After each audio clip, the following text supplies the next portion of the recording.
Cleaning packs and cylinders is an easy process. The bath temperature should be set at 110 degrees Fahrenheit.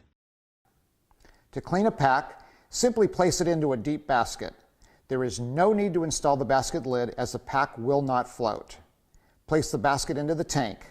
Operate the ultrasound for approximately 10 minutes. To clean a cylinder, put the cylinder into a deep basket and install the basket lid as this item will float.